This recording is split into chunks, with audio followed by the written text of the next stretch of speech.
ایک بڑے ہی پیارے صحابی ہیں حضرت سیدنا سلمان فارسی رضی اللہ تعالی عنہ، حضور کے قریبی، حضور کے بڑے سچے سچے عاشق، بڑے مصائب برداشت کیے، اور یہ دو نبیوں سے ان کو یوں سمجھیں کہ ایک تعلق ہے۔ حضرت عیسیٰ علیہ السلام کے آپ تابعی ہیں، یعنی حضرت عیسیٰ علیہ السلام کے اصحاب سے آپ کی ملاقات ہے، ان کے تابعی ہیں اور حضور کے صحابی ہیں۔ 350 برس ایک قول کے مطابق آپ نے عمر پائی، یعنی اس امت میں طویل ترین عمر پانے والوں میں آپ شامل ہیں۔ 350 سال، 250 سال کا قول بھی ہے۔ بہرحال فارسی النسل ہیں، جس میں ہی یہ ڈیوٹی تھی کہ آپ جو آتش کدہ تھا اس کو جلانے پر مامور تھے۔ آپ شروع ہی سے سلیم الطبع تھے، یعنی سادہ طبیعت تھی، عقل مند تھے، حق کی طرف مائل تھے۔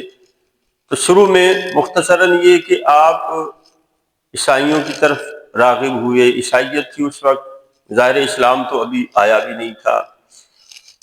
پہلے وہاں ایک راہب کے پاس رہے، پھر وہاں سے آگے، پھر وہاں سے آگے، پھر وہاں سے آگے، آگے آگے ہوتے ہوتے ہوتے آپ 10 بار بکے ہیں غلام بن کے۔ حضور کی چاہ میں، حضور کی محبت میں 10 بار آپ کو بیچا گیا ہے، فروخت کیا گیا ہے، لیکن بالآخر آپ جب ایک آخری راہب کی صحبت میں رہے وہاں، تو اس نے وصیت کی کہ اب کوئی ایسا اور دنیا میں نظر نہیں آتا جس کے پاس تمہیں میں بھیجوں، ہاں نبی آخر الزمان صلی اللہ علیہ وآلہ وسلم کی تشریف آوری کا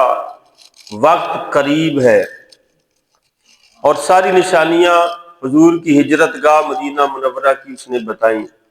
یہ پھر ایک قافلے کے ساتھ آئے، پھر یہاں بکے، پھر بکتے بکتے بالآخر یہ مدینے پہنچے۔ مدینے کے ایک یہودی کے غلام تھے، اور آپ فرماتے ہیں میں اس وقت ایک درخت پر چڑھا ہوا تھا، کھجوریں توڑ رہا تھا، جب ایک شخص نے آ کر میرے جو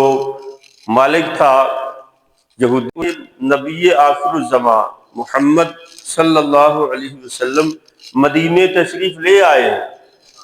آپ فرماتے ہیں جب میں نے سنا تو میری کیفیت، بس میں گرنے ہی والا تھا کہ درخت سے گر جاتا، خوشی ایسی مجھے ہوئی، لیکن میں نے اپنے آپ کو سنبھالا، نیچے اترا،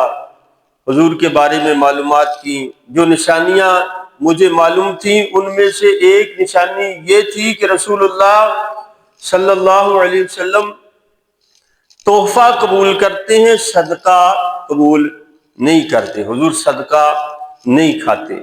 تو آپ فرماتے ہیں پہلے دن میں کھجوریں کچھ لے کر گیا، میں نے پیش کی، حضور یہ صدقہ ہے، انہیں قبول فرمائے۔ حضور نے قبول تو کر لی لیکن خود نہیں کھائیں، بلکہ اپنے صحابہ سے فرمایا تم کھا لو، حضور نے نہیں کھائیں۔ میں نے دل میں کہا کہ ایک نشانی پوری ہو گئی۔ پھر حضور علیہ الصلوۃ والسلام کی بارگاہ میں اگلے دن میں کچھ اور کھجوریں لے کر گیا، میں نے کہا حضور یہ تحفہ ہے، یہ نذرانہ ہے آپ کی خدمت میں۔ تو حضور نے قبول کی، خود بھی کھائیں، اپنے صحابہ کو بھی کھلائیں، دوسری نشانی بھی پوری ہو گئی۔ اور یوں آپ نے حضور علیہ الصلوۃ والسلام کو پہچان لیا، اور نبی کریم صلی اللہ علیہ وآلہ وسلم پر آپ ایمان لے آئے، حضور کا کلمہ پڑھا، مسلمان ہوئے، اور پھر ساری روداد رسول اللہ صلی اللہ علیہ وسلم کو اور صحابہ کو آپ نے بیان کی کہ کس طرح سے کتنی صدیاں میں نے ایسے گزار دیں آپ کی تلاش میں، آپ کو ڈھونڈتے ڈھونڈتے ڈھونڈتے میں یہاں تک پہنچا ہوں، اور کتنی دفعہ میں بکا ہوں، کیسے کیسے جبر اور ظلم برداشت کیے ہیں، کیسے کیسے سخت مصائب اور مجھ پر ٹوٹے ہیں، اور مجھے صبر سے آزمایا گیا علیہ وسلم حضرت سیدنا سلمان فارسی رضی اللہ تعالیٰ عنہ کے ساتھ بڑی شفقت اور محبت فرمایا کرتے تھے۔ اچھا، جب آپ مسلمان ہو گئے کچھ عرصے بعد پھر آپ نے عرض کی کہ حضور میں نے اپنے مالک سے بات کی ہے، وہ کہتا ہے کہ تمہیں آزاد تو کر دوں گا لیکن 300 درخت لگاؤ، جب وہ درخت پک جائیں پھل دینے لگیں تب تمہیں آزاد کروں گا، اور 40 اوقیہ تقریباً آدھا کلو سونا وہ دو، اس کے بدلے میں آزاد کروں گا۔ اب یہ سودا تو بڑا مہنگا تھا، اس وقت کے اعتبار سے بڑا مہنگا سودا تھا، کیونکہ یہودی وہ جان گیا تھا آپ کے بارے میں، تو وہ پھر لالچ میں پڑا، اس نے زیادہ مطالبہ کیا۔ جیسے حضرت بلال حبشی رضی اللہ تعالیٰ عنہ کو جب حضرت صدیق اکبر نے خریدا، اس وقت جو امیہ تھا اس نے آپ کی قیمت بڑھا دی، حالانکہ حبشی غلام تھے، ان کی اس وقت مارکیٹ ویلیو اتنی نہیں ہوا کرتی تھی، حسین و جمیل خوبصورت غلاموں کی ویلیو تھی، لیکن جب اس کو پتہ چل گیا کہ ابو بکر اس کے پیچھے ہے، خرید کر ہی دم لے گا، بڑے مہنگے دام لگائے، اور جب آپ نے دے دیے اس کے عوض میں غلام بھی دے دیا، مال بھی دے دیا، تو کہنے لگا ابو بکر تم نے بڑا گھاٹے کا سودا کیا، اس کی ویلیو، اس کی مارکیٹ ویلیو، اس کی قیمت تو اس سے کئی گنا کم تھی۔ آپ نے ارشاد فرمایا کہ اگر اس کی ویلیو تم جان لیتے تو تم اس سے کئی گنا اور زیادہ مجھ سے مطالبہ کرتے، میں وہ بھی دینے کے لیے تیار ہو جاتا، اس کی حیثیت میں جانتا ہوں، اس کا مقام میں جانتا ہوں۔ یہاں سلمان فارسی نے آ کر حضور کی بارگاہ میں عرض کی تو حضور نے فرمایا تم درخت لگانے کی تیاری کرو، سونے کا انتظام بھی اللہ فرما دے گا۔ انہوں نے درختوں کا انتظام کیا، صحابہ کرام نے مل کر 300 درخت لگانے کا انتظام کیا، حضور خود آئے اور حضور نے وہ پودے اپنے مبارک ہاتھوں سے لگائے۔ چاہتا تھا کہ یہ آزاد ہو، کیونکہ یہ قوم شروع سے حضور کی امت کی، اسلام کی دشمن رہی ہے، تو یہ بھی روایات میں ہے کہ اس نے وہ پودے بعض اکھاڑ دیے، اور یہ بھی ہے کہ سارے اکھاڑ پھینکے، لیکن ایک روایت یہ ہے کہ 1 سال کے اندر وہ درخت بنے اور بن کر پھل بھی ان پر لگ گیا، حالانکہ نکال دیے گئے تھے۔ اور ایک قول یہ بھی مشہور ہے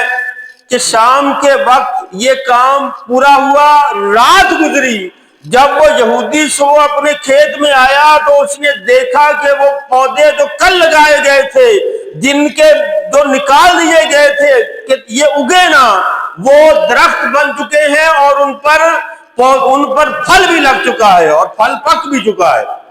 یعنی حضور کے دست مبارک کی یہ برکت تھی کہ وہ 300 درخت یوں تیار ہو گئے، اور پھر رسول اللہ صلی اللہ علیہ وآلہ وسلم کی بارگاہ میں ایک انڈے کے برابر، مرغی کا انڈے کے برابر سونا پیش کیا گیا، حضور کی خدمت میں نذرانہ لایا گیا کہیں سے۔ حضور نے سلمان فارسی کو بلایا، فرمایا یہ لے جاؤ، اللہ تعالیٰ اس سے تمہارا وہ سونا جو اس نے مانگا ہے وہ پورا فرما دے گا۔ آپ فرماتے ہیں جب لے کے میں گیا اور جا کے اس کو تولا تو وہ پورا 40 اوقیہ ہی تھا جتنا اس نے مانگا تھا،